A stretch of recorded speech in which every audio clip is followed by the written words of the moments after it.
parler mon témoignage pour témoigner des merveilles, des miracles que le Seigneur Jésus a accomplis dans ma vie, et spécialement depuis le moment où il m'a fait rencontrer son instrument, notre maman Marie-Louise Malalungu.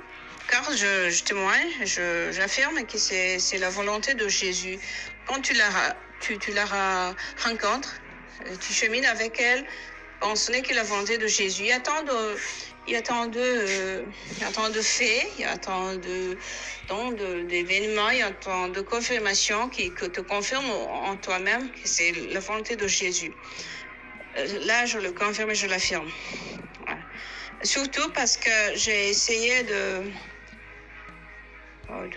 ne pas cheminer avec elle, d'arrêter au bout du chemin. Toujours le Seigneur me disait, halte, faut continuer le chemin. C'est étonnant comment le Seigneur le fait.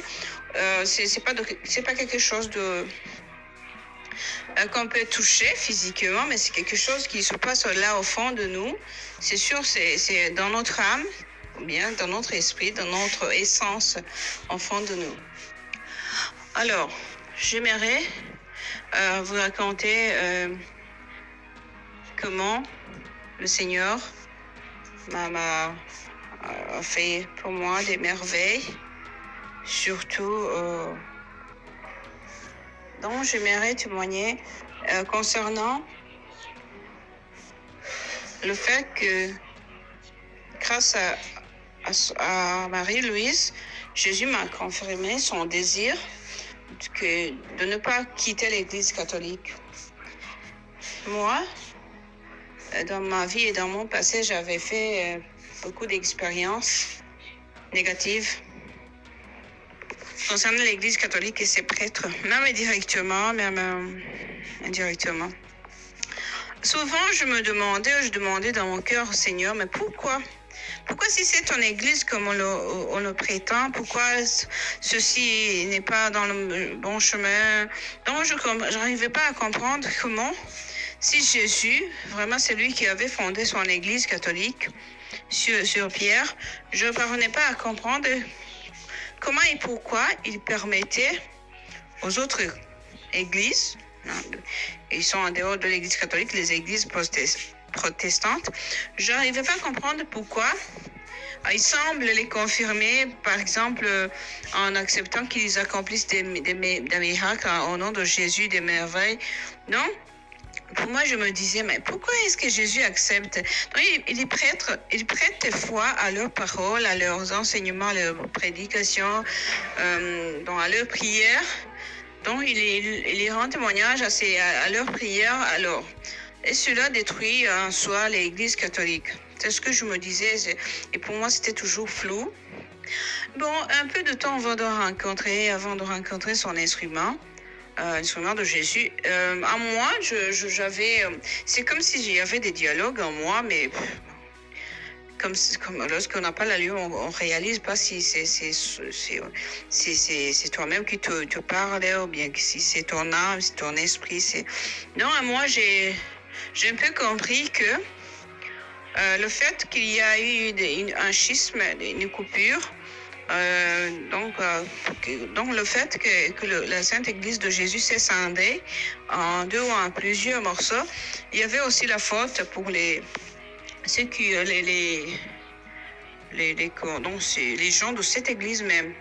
Je me suis j'ai regardé même ma famille, mes proches, j'ai vu que c'est très rarement compris qu'on fait des prières, des neuvaines, donc des implorations pour les prêtres, pour l'Église catholique en soi. Quand il y a pas de problème, donc on oublie de prier pour l'Église. C'est sûr qu'on a relâché. Donc j'ai commencé à comprendre que ceci a été comme un fruit du relâchement des composants, de ceux qui composaient l'Église catholique. Là, j'ai un peu compris. Et puis, j'ai compris que Jésus ne pouvait pas... donc, que Jésus rendait témoignage à sa parole, qui est dans la Bible.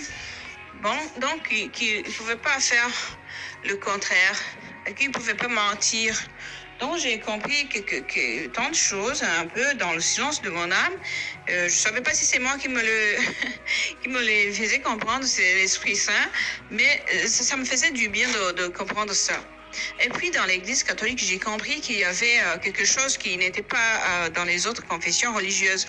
Par exemple, notre Sainte Mère qui s'arrange toujours pour témoigner de sa présence, de son amour à ses enfants. En tout cas, quand tu recours à elle, vraiment, tu fais d'elle ta maman. Elle te fait comprendre qu'elle est là pour toi et te le montre de plusieurs façons, petite ou grande, dans plusieurs occasions. C'est ce qu'elle marche. Donc, comme ça, c'est comme une chaîne qu'elle tisse avec ses mains, donc de son cœur à ton cœur. Comme ça, pour moi, j'aurais déjà quitté l'Église catholique, mais la maman de Jésus, et surtout, je n'allais pas supporter de voir, d'entendre que beaucoup d'autres confessions, beaucoup de plusieurs confessions religieuses qui la traitent comme une femme comme les autres, qui la dévalorisent, qui ne lui donnent même pas un simple respect qui était dû à ce Jésus qu'ils proclament comme étant leur roi, leur sauveur. Donc pour moi, déjà la raison qui pouvait m'empêcher de quitter l'Église catholique, c'était la Sainte Vierge Marie. Et puis la deuxième raison, ce fut l'Eucharistie. Le Seigneur s'est arrangé de sa façon. Je ne connais pas comment il s'est arrangé pour me faire sentir avec mes sens du cœur, mes sens, comment il était là sur le terre. Plusieurs fois, à plusieurs moments de mon cheminement, il m'a fait comprendre qu'il était là, par exemple pendant la messe, durant la messe, après la consécration, puis il s'est arrangé à moi, donc il y avait comme un réveil, c'est quelque chose qui m'éveillait, elle me disait, ah, il est là, et c'est vrai qu'il est là. Donc, je sentais des choses que je pouvais pas expliquer, des émotions, mais surtout des confirmations qu'il était là. Mais j'avais l'impression de le sentir là. Et c'est quelque chose que tu peux pas inventer, c'est quelque chose qui peut pas être psychologique, non. Donc, il m'a confirmé de plusieurs façons qu'il a voulu qu'il était là dans l'Eucharistie. Et même pendant quelques moments, quelques rares moments que j'ai eu la chance de participer aux adorations personnelles ou collectives. Bon, j'avais souvent j'avais aussi cette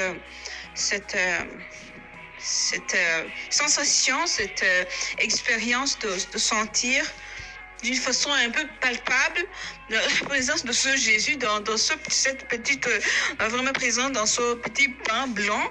Et bon, donc, il a accompli des trucs en moi je crois que c'était pour me confirmer de sa présence. Et avant, ça m'étonnait que les autres ne le perçoivent pas ou ne semblent pas le percevoir. Et j'ai compris en moi que pour chaque âme, le Seigneur a son cheminement parce que nous ne sommes pas les mêmes. Donc, pour chaque âme, il agit selon sa volonté, selon ses voies, parce que on ne se ressemble pas, on n'est pas identique. Même concernant les âmes, on n'est pas identique. Mon cheminement n'est pas ton cheminement. Et s'il agit envers moi comme ça, il va pas forcément agir vers toi ou envers l'autre comme il a agi envers moi. Donc, je l'ai compris petit à petit. Peut-être que c'est le Seigneur qui nous instruit en silence. Des fois, on s'en rend compte. Des fois, on s'en rend pas compte. On n'a pas le don de discerner, de savoir je prends quoi, je goûte quoi, des trucs comme ça. Mais pour moi, il y a un temps où une sœur à moi a quitté l'église catholique, elle est allée dans d'autres églises. Un peu, je partageais un peu la même opinion qu'elle, mais vraiment la chose qui m'a retenue pour ne pas quitter l'église, bien sûr, ce fut l'amour de la Sainte Vierge Marie et la foi en l'Eucharistie, parce que j'ai essayé, je suis allée prier dans d'autres églises, d'autres confessions religieuses. je suis allée un beau moment. Je priais, surtout les dimanches. Mais après avoir prié là-bas, il me semblait que j'étais toujours vide. Il y avait un sentiment de manque. Mais il n'y avait pas la plénitude que j'ai en quittant la messe, lors de la messe. Il me semblait qu'il manquait quelque chose de plus grand, le cœur. Il me semblait qu'il manquait le cœur. Donc c'est l'Eucharistie. Ouais. J'avais l'impression que leurs prières, louanges, chants, que c'était des adorations qu'on fait nous-mêmes, des fois dans l'Église catholique, des prières de louanges, d'adoration. J'avais l'impression que ce sont des prières d'adoration accompagnées avec, par la parole de Dieu, la lecture, l'explication, que chacun essayait d'expliquer à sa façon. Et ça me paraissait un peu... un peu... vulnérable, donc il n'y avait pas de sécurité. L'erreur humaine peut s'y immiscer, je sentais, ce sont les points qui m'aidaient pas, qui me donnaient pas l'équilibre, intérieurement. Voilà. Donc, un jour, je suis allée prier dans une église, quelque part. Je accompagnais cette sœur qui avait quitté l'église. Mais finalement, elle aussi, elle est revenue. Elle a dit que c'est Marie qui l'avait fait revenir. Ça m'étonne jusqu'à maintenant. C'est un miracle que notre chère mère accomplit. Une fois, j'étais allée prier avec elle dans son assemblée, son église. Et puis, en priant, j'ai essayé de prier parce que j'avais des doutes. Donc, je sentais que je devais faire un choix de rester dans l'église ou de quitter. Tout comme ça, j'ai vu... il m'a semblé que le Seigneur m'a montré une petite maison sur le point de s'écrouler, vraiment une pauvre maison, et qui m'a fait sentir que je devais y retourner pour aider, renforcer, rebâtir. C'est étonnant. Je ne peux pas savoir comment je peux le dire, mais il m'a semblé voir ça. Et au fond de moi, j'avais cette conviction que c'était vrai. Donc, j'ai décidé, je ne quitte pas l'église. Le Seigneur m'a empêché de quitter l'église catholique. Jusqu'à maintenant, je ne peux pas dire comment je l'ai senti, mais je sais que c'est vrai parce que... Donc, je viens de le savoir il y a 2 ans avec ma rencontre personnelle avec Marie-Louise Marango, l'instrument de Jésus. Même si avant, je ne discernais pas cela, mais maintenant, je remarque donc, je m'extasie, je remarque avec vraiment admiration, étonnement aussi, que c'est le même Jésus, le même Dieu qui a voulu me confirmer de rester dans l'Église catholique, où il y a tout, où il y a la plénitude. Donc, c'est lui qui s'est arrangé pour venir mettre les points sur les i. Parce que notre... Louise Malongo, souvent elle raconte des trucs, j'ai l'impression qu'elle parle de moi, concernant les images bénies, concernant le signe de la croix, et tant d'autres points concernant la foi de l'Église catholique. Elle est renforcée, donc Jésus s'arrange pour renforcer et mettre le point sur les i. Je lui dis merci Jésus, donc j'aimerais lui dire suffisamment merci parce que j'ai pas quitté l'Église catholique. En tout cas, je serais malheureuse, donc ce serait une perte irrémédiable pour moi si j'avais quitté cette église catholique. Merci Jésus. Aidez-moi, frères et sœurs qui m'écoutaient, à lui dire merci comme il faut, convenablement. Parce qu'il s'est arrangé pour me détourner de mes erreurs, de toutes les attaques qui m'a attaqué, qui m'assaillaient. Donc voilà. Je dis merci à Jésus. Ce témoignage, c'est pour lui dire merci éternellement. Je sais que vous allez m'aider à lui dire merci. Et merci à Jésus, merci aussi à son instrument d'avoir dit oui, d'avoir prononcé oui. Si cela ne va pas prononcer, en tout cas, on perdrait une grande chose, donc on perdrait quelque chose de très fort. Et je sais que c'est pas à moi seul que ça fait du bien, c'est à beaucoup d'entre nous. En terminant, je vous souhaite la bénédiction de Jésus, son amour, son salut, sa lumière surtout. Vous recommandant de le suivre et surtout d'être sincère avec Jésus. Puisque tu es sincère avec Dieu, il est sincère avec toi. Je l'ai vu. C'est sûr que notre Dieu aime la sincérité. Soyez bénis. Bonne journée.